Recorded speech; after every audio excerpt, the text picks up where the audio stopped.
warahmatullahi wabarakatuh.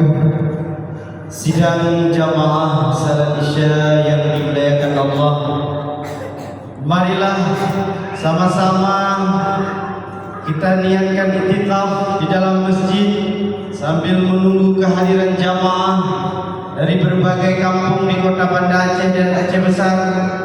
Kita mengikuti majelis pengkajian Tauhid Tasawuf beserta zikir ratib seribe rutin setiap malam Senin di Masjid Raya yang kita banggakan ini.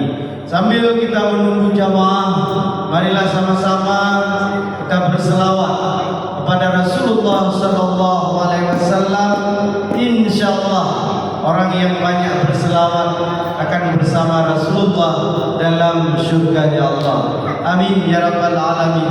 Kepada Tengku Misra Huda dan kawan-kawan waktu dan tempat kami persilahkan dengan segala hormat.